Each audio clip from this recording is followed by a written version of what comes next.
Buenos días, mi nombre es Romina Flores, yo soy médica genetista, trabajo en Buenos Aires, en el Instituto Fleni y en el Hospital Churrucavisca. Y en el día de hoy voy a estar hablando de discapacidad intelectual sindrómica. Vamos a empezar con algunas definiciones para poder finalizar con algunos casos clínicos. El término discapacidad intelectual se empezó a utilizar a partir del año 2010. Eso es importante que lo sepan, que dejó de llamarse retardo mental para usar un término más amigable como el de discapacidad intelectual. ¿Qué es la discapacidad? Según la OMS, la discapacidad es toda área del desarrollo humano que sale de la media, sea intelectual, oftalmológica, auditiva, o sea, el área que sea motora, a eso le llaman discapacidad. Según la CIF, la Clasificación Internacional de Funcionamiento de Discapacidad, la discapacidad intelectual puntualmente es cuando se ven alteradas funciones mentales en las cuales pueden englobar no solo la parte neurocognitiva, sino también otras áreas como puede ser el área del lenguaje o el área del comportamiento social de una persona. Según la Asociación Americana de Discapacidad, cambia por todas estas modificaciones que hubo, su clasificación en el 2010, y es importante tener en cuenta que el término discapacidad intelectual se utiliza en todo paciente cuyo diagnóstico se realiza antes de los 18 años. A ver, es una alteración la cual está en relación a las pautas neuromadurativas de una persona. Por ende, siempre su diagnóstico se hace, cuando uno tiene un paciente adulto y hace una anamnesis, determina que el comienzo de síntomas comenzó en edad pediátrica. Esto es importante para saber, por lo que vamos a ver ahora después. Y el DSM-5, que es el Manual Diagnóstico Estadístico de Trastornos Mentales, en el año 2015, dentro del cambio de su clasificación, engloba a la discapacidad intelectual dentro de los trastornos del neurodesarrollo. Entonces, como les decía antes, acorde a la edad y a los test diagnósticos que se utilizan, se habla de discapacidad intelectual en todo aquel niño de más de 5 años que tiene alguna alteración o limitación en el funcionamiento de sus capacidades adaptativas e intelectuales. Mientras que cuando un chiquito tiene menos de 5 años, estamos hablando de un retardo global del neurodesarrollo.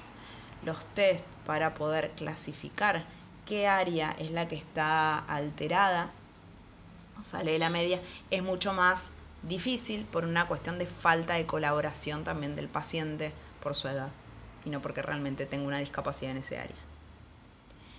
Entonces, el DSM-5 sigue siendo de todas maneras una clasificación basada en la determinación del coeficiente intelectual.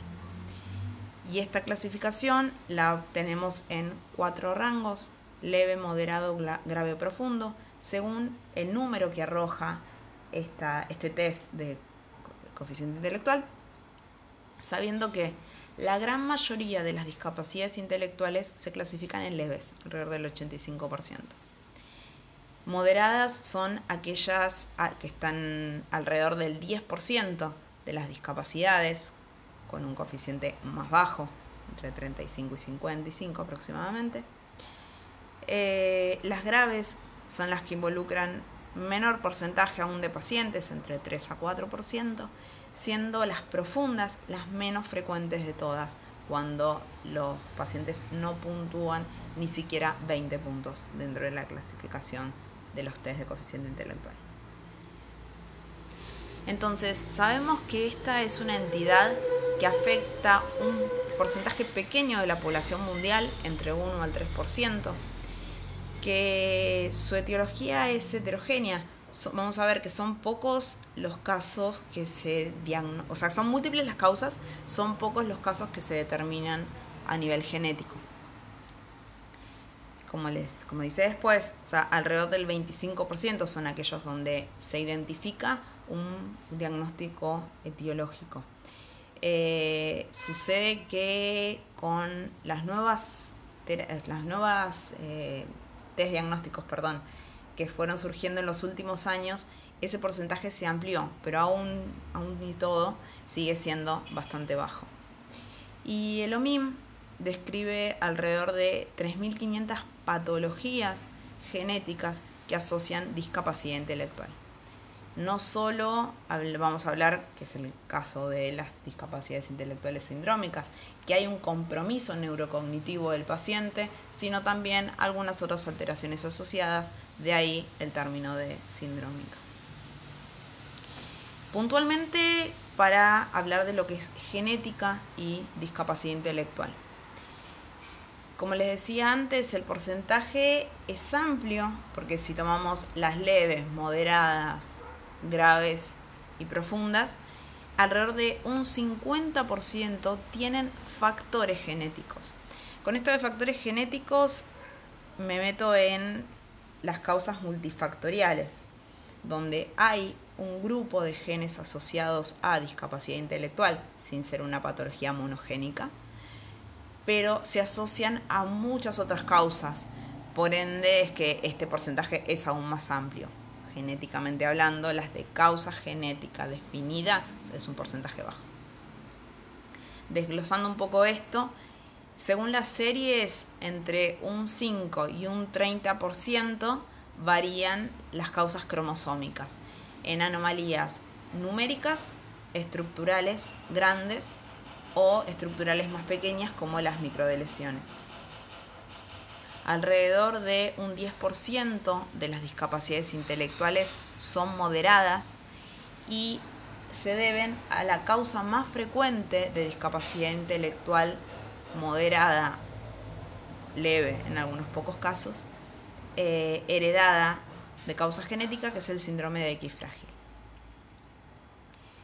Y alrededor de entre un 2 a 3% de las discapacidades intelectuales leves, que como recuerdan son las más frecuentes, porque son alrededor del 85%, tienen una etiología genética clara, siendo que la mayoría son de causa multifactorial, como les decía en un comienzo de este slide. ¿Cuáles son las etiologías entonces que se sabe que están involucradas en el desarrollo de discapacidad intelectual? En un primer término tenemos todas las prevenibles, que son las que son ambientales plenamente, como las infecciones, que pueden ser tanto pre como perinatales, las nutricionales del niño de forma prenatal, previo a su nacimiento, como posterior. Las causas tóxicas, lo mismo, por exposición en algún momento de su vida, traumáticas y metabólicas. Todas ellas son causas prevenibles, pues son ambientales. Puntualmente de las causas genéticas tenemos anomalías cromosómicas, numéricas o estructurales, como les dije hace un ratito, siendo las más frecuentes las trisomías, trisomía 21, trisomía 13, trisomía 18, la trisomía del X. Y para lo que son estructurales, las microdeleciones subteloméricas, la microdeleción del brazo corto del cromosoma 5, brazo corto del 4, del 17. El otro grupo son las entidades mono y oligogénicas. Acá englobamos causas como el síndrome de X frágil, el síndrome de Coffin-Siris, el síndrome de Charge, Cornelia de Lange y Noonan. Y el otro grupo son los errores innatos del metabolismo, que tienen su causa genética, que son todos aquellos que se determinan en el FEI, en la punción que se hace en el niño al nacimiento, donde se toman gotas de sangre periférica o un pinchacito del talón frecuentemente, para determinar causas metabólicas, que son de su origen genético, las cuales tienen tratamiento precoz, y teniendo un tratamiento al nacimiento del niño, se reducen muchísimo las chances de discapacidad intelectual. Y el otro grupo de causas, que son las multifactoriales, son las que engloban tanto un pool de genes predisponentes o que se asocian a discapacidad intelectual, junto con causas metabólicas o nutricionales, que son las que pueden modificar esta expresión. Entonces, como les dije antes, alrededor de la mitad de las causas son prevenibles, teniendo en cuenta que hay un grupo muy amplio de causas multifactoriales y ambientales. Entonces, este es un algoritmo diagnóstico que usamos para los niños con discapacidad intelectual. Depende mucho si hay una sospecha clara de un diagnóstico genético o si no lo hay. Cuando no tenemos un diagnóstico claro genético, tenemos que buscar las causas más frecuentes. Y sabemos que dentro de las causas más frecuentes tenemos lo cromosómico grande, que lo vemos a través de un estudio cromosómico o de un cariotipo de alta resolución. El síndrome de X frágil, que también es una causa muy frecuente de patología genética heredada que asocia discapacidad intelectual y trastornos conductuales. Y también las de lesiones más pequeñas, que si tenemos una clínica sospechosa podemos orientarnos directamente a un estudio puntual de un FISH, pero si no tenemos demasiada clínica que nos ayude a sospechar un síndrome, la solicitud de la RICGH sería la indicación hoy en día para este grupo de pacientes. Acorde a ello, terminamos haciendo el asesoramiento genético. Si tenemos una causa determinada, genial, pero si no tenemos una causa determinada, tenemos que hacer cálculos y buscar en bibliografía qué es lo que se dice de pacientes con discapacidad intelectual / alteraciones de su conducta, sin diagnóstico, cuál es el riesgo de recurrencia. Y sabemos que específicamente para aquellos pacientes que tienen trastorno de espectro autista, se estima de un riesgo global de un 20% de riesgo de recurrencia, el cual es bastante alto. Esto es para graficarles un poco lo que les decía antes, cómo han crecido la cantidad de patologías en cuanto al desarrollo de discapacidad intelectual en estos pacientes por la incorporación de nuevas técnicas diagnósticas como es el RICGH y la secuenciación exómica. La descripción de nuevos genes con distintos tipos de herencia en distintos tipos de patología. Entonces, para terminar un poco con las definiciones, empezamos a hablar de una discapacidad intelectual sindrómica. Entonces, ¿qué es un síndrome? El síndrome es el conjunto de signos y síntomas. Cuando en un paciente encontramos distintos signos, que pueden ser clínicos, como por ejemplo sus facies, las características en sus caras, miembros, órganos internos, empezamos a asociarlas entre ellos, hablamos de un síndrome. En este caso son estos síndromes que asocian una discapacidad intelectual. Algo que es súper importante para nosotros como médicos genetistas es la dismorfología. Es la descripción del paciente y poder hacer una descripción muy detallada porque hay muchos rasgos que son comunes a muchísimos síndromes, así como hay algunos rasgos muy característicos y típicos de síndromes puntuales. Entonces es muy importante para que nos entendamos todos cuando estamos hablando de características de un paciente que usemos la misma terminología. Y esta misma terminología nos la da el HPO. Esta clasificación de variantes fenotípicas en un paciente es lo que hace que si yo digo Synofris, acá en la China, en Tucumán, o en China, en Rusia, me entienda cualquier persona. Y esto es porque usamos la misma terminología.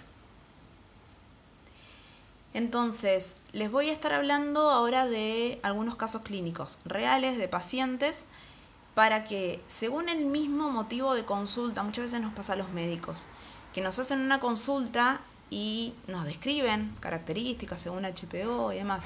Si no vemos al paciente, podemos sospechar cualquier cosa. Y ahora me van a entender por qué lo digo. Bueno, entonces, este es el primer caso, que es un pacientito cuyo motivo de consulta es baja talla y retardo global del neurodesarrollo. Solo con eso sabemos que es una baja talla con un niño de menos de 5 años que tiene retraso en sus pautas neuromadurativas. Y ya. Se lo entrevista a la familia. Este nene es el primer hijo de una pareja no consanguínea, referida sana. El niño tiene 3 años. Cuando hacemos la anamnesis no hay ningún dato de relevancia que se rescate, ni familiar, ni pre, ni perinatal de este niño.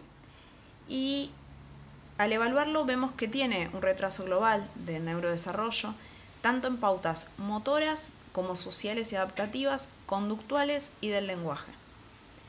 Y sus facies son sindrómicas. Entonces les voy a presentar 3 niños con estas características, con distintas causas para cada uno de ellos. Este es el primero de los chicos. Este nene, cuando lo vemos, ahí hacemos una descripción fenotípica, encontramos que tiene un hipertelorismo ocular, sus orejitas están bajas en implantación, con una rotación posterior y levemente desplegadas. Una oreja desplegada es cuando la vemos su hélix por completo mirando al paciente de frente. El hipertelorismo ocular es cuando ese ojito, normalmente el ojo tendría que entrar perfecto en la distancia que se forma entre los cantos internos. Cuando el ojo es más pequeño y esa distancia entre los cantos internos es mayor, hablamos de un hipertelorismo ocular. Su naricita es una nariz que tiene una base ancha, como la ven, con una punta redondeadita. El filtrum es un filtrum bastante liso y tiene un cuellito corto. Entonces, con estas características, con su retardo global del neurodesarrollo, su talla baja, la primera sospecha clínica que se tiene es de un síndrome de Noonan. El síndrome de Noonan es una patología de herencia autosómico dominante que presenta variantes patogénicas en diversos genes descritos hasta ahora, 5 son los más frecuentes. El PTPN11 es el más frecuente de todos, que se encuentra en un 50% de estos niños. Y tienen características craneofaciales muy típicas, por eso esta descripción y al ver al paciente de estos hallazgos sumados a la baja talla, hacen sospecha de este síndrome. La baja talla con figura están presente en el 70% de los casos. Este chiquito, cosa que vino después con el resultado del ecocardiograma, tenía una estenosis pulmonar leve. Y la estenosis pulmonar es la característica cardiológica, la cardiopatía congénita más frecuente en relación al síndrome de Noonan. Estos pacientes pueden tener manifestaciones oncohematológicas, ahora vamos a ver por qué. Este chiquito la realidad es que no las tenía. Y la discapacidad intelectual que tienen en general es leve. Es una discapacidad intelectual que se encuentra en un porcentaje bajo de pacientes y habitualmente no compromete demasiado su devolución. Entonces, esto que les decía de las patologías oncohematológicas asociadas es porque este síndrome está englobado dentro de las rasopatías. Hay un grupo de patologías las cuales engloban mutaciones o variantes patogénicas en alguno de los genes de esta cascada de despolarización RAS-MAP quinasas. Esta cascada de despolarización regula la supervivencia celular y estimula la proliferación celular y diferenciación. La mayoría de estas variantes son variantes de ganancia de función, por eso tienen este tipo de acción. Y entonces, variantes patogénicas en alguno de estos factores, de alguna de estas proteínas o complejos proteicos de esta cascada de despolarización, conlleva a una rasopatía. El síndrome de Noonan es una de ellas. Pero no es la única el síndrome de Noonan, sino que como rasopatías tenemos también estos síndromes. Si miramos las caritas de los nenes, tal vez el primero, que está con la boquita semiabierta o abierta, es el más parecido, con ese cuello corto, las orejas desplegadas, la nariz con la punta redonda, tiene las narinas bastante vertidas. Todos ellos asocian un compromiso neuroectodérmico. O sea, todos tienen compromiso de la ectodermis con máculas café con leche o con léntigos, como en el caso del primer nene, o con alteraciones a nivel del desarrollo de faneras, en general pelo. Entonces, el primero, arriba a la izquierda, es un niño con un síndrome de Leopard. El síndrome de Leopard tiene características muy similares a Noonan en cuanto a sus facies y su talla y los compromisos cardiovasculares, pero asocian esta carita, o sea, llena de pecas que se llaman léntigos, en realidad no son pecas, son más grandes, que es una de las características bastante típicas, con una hipoacusia en general asociada, que es bastante típica también del síndrome. La nenita que está al lado es una nenita con síndrome de Costello. El síndrome de Costello asocia lo mismo, o sea, compromiso cardiovascular, con tallas bajas, con discapacidad intelectual, pero tiene un compromiso de faneras muy importante. Si ustedes ven, tiene un pelo muy ralo, muy escaso es el pelo, y así medio enrulado con un pelito seco bastante escaso, como les dije antes. Los chiquitos de abajo pertenecen al grupo de pacientes con síndrome cardiofasiocutáneo. Volvemos a lo mismo. Los compromisos a nivel cutáneo y cardiovascular los comparten todos estos síndromes, y su carita tiene características peculiares. Tal vez este síndrome tiene un compromiso oftalmológico mayor. Si ustedes los ven, los 3 nenitos tienen anteojos. Perdón. Tiene un compromiso mayor que los otros síndromes, por vicios de refracción con una miopía bastante importante. Y para finalizar, tenemos a la clásica neurofibromatosis de tipo 1, que es también una rasopatía. Característicamente, esta patología comparte muchas cosas con el resto, pero tiene algo muy típico que son los nódulos de Lisch a nivel del iris. Eso es algo muy típico de neurofibromatosis cuando asociamos con otras características, y la formación de los neurofibromas plexiformes es muy típico de esta entidad, que en general, sí, son benignos, pero como el órgano de impacto genera mucha alteración, es que requieren de tratamientos específicos, en general su extirpación y tratamiento oncológico en el caso de que sea un glioma del óptico, por ejemplo. Como se ve en la fotito del último nene, donde se ve una proptosis ocular, se ve como más afuera del ojo izquierdo y es producto de un glioma óptico. Entonces, terminamos con el primer caso.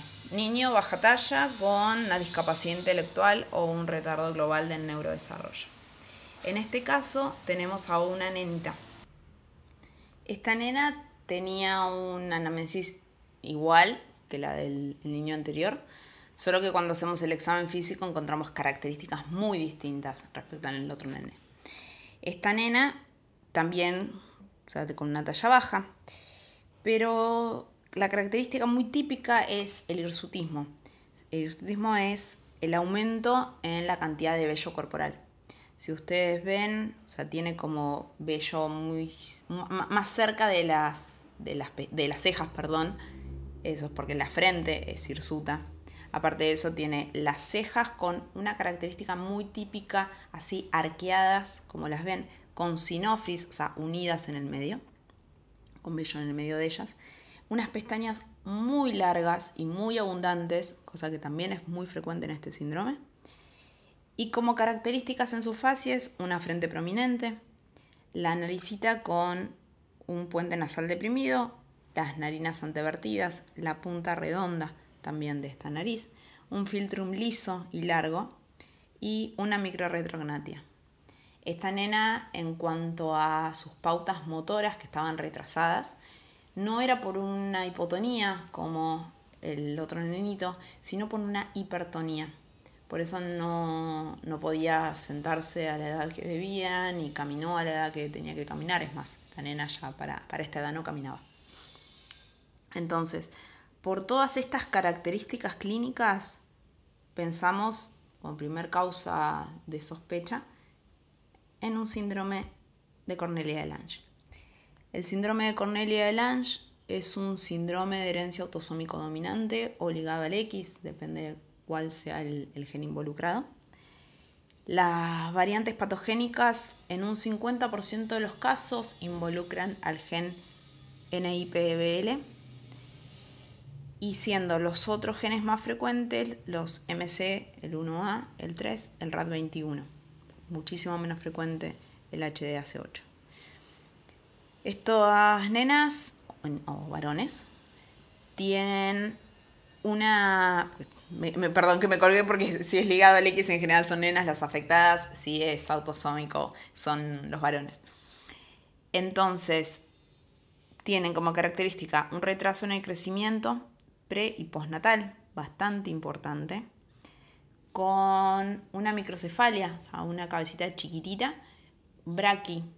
es una braquimicrocefalia, es chata a nivel occipital. Habitualmente asocian hipoacusia estos niños con este fenotipo tan típico del síndrome de Cornelia de Lange. Puntualmente lo que tienen es el hirsutismo, no solo en cara, sino también en espalda. Es muy importante, tienen alteraciones muchas veces en el desarrollo prenatal, se genera la alteración obviamente, en sus genitales, tanto los niños como las niñas. Y además de esto, es frecuente, solo en algunos, la alteración longitudinal en el desarrollo de los miembros. Pueden tener oligodactilia, o sea, menos cantidad de dedos, o una mano que no termina de formarse porque tiene un defecto a nivel del antebrazo. Entonces, en el síndrome de Cornelia de Lange hablamos de un espectro que la verdad es que es muy amplio. ¿Y por qué se produce o cómo se clasifica esta patología? Como una coecinopatía. Las coecinopatías hay descritas principalmente dos, que son el Cornelia de Lange y el síndrome de Roberts. ¿Pero qué es una coecinopatía? Estos genes están involucrados en las proteínas de cohesión de las histonas con repercusión en realidad en la expresión génica según la compactación o no del ADN. Entonces tenemos proteínas estructurales como las MC1A y la MC3 que forman parte de la histona, o variantes, que es lo más frecuente en el LIPBL, el cual es un factor que está asociado a justamente empaquetamiento del ADN. Y sabemos que las variantes en él van a producir desacetilación o en general producen alteraciones con desacetilación de las histonas y por ende una mayor expresividad génica. Entonces, como les decía, las coecinopatías existen dos principalmente, que son las frecuentemente descritas al menos, que es el síndrome de Cornelia de Lange. Si ustedes ven en la fotito de abajo, se ve un niño que es mínimamente dismórfico, en la foto de abajo, con una nena que está intervenida con una bigotera. Pero aparte de eso, esta nena tiene ese defecto en el miembro superior, cosa que el niño que está abajo, con ese mínimo fenotipo facial, tiene una sindactilia únicamente. Si ustedes ven ahí su manito, ven que el tercero y el cuarto dedos están unidos entre ellos por piel. Entonces es una sindactilia. Y la nena no tiene formación de su manito, con un antebrazo muy rudimentario. Y el otro es el síndrome de Roberts, que es un síndrome con mayor clínica, mayor fenotipo asociado. En general tienen fisura labio-alveolo-palatina bilateral, son niños que suelen fallecer bastante rápido después de su nacimiento por cardiopatías severas asociadas principalmente y restricciones a nivel respiratorio. Y no tienen formación habitualmente de sus miembros superiores, que sería una focomelia, que puede involucrar únicamente superiores o también los miembros inferiores, y hablamos de una tetrafocomelia o una amelia, en realidad, una formación de miembros. Y para terminar, les traigo un último caso, que esta es una niñita, insisto con lo mismo, cumple las mismas características tanto en su árbol genealógico como prenatales y perinatales.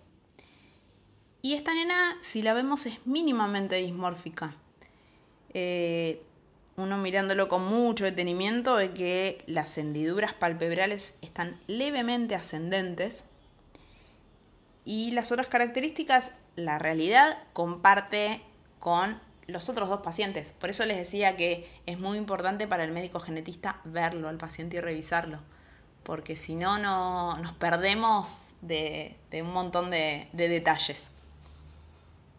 Entonces, esta nena, con este diagnóstico que vamos a presentar ahora, es mínimamente afectada para ello, a nivel fenotípico, en facies, pero sí a nivel conductual.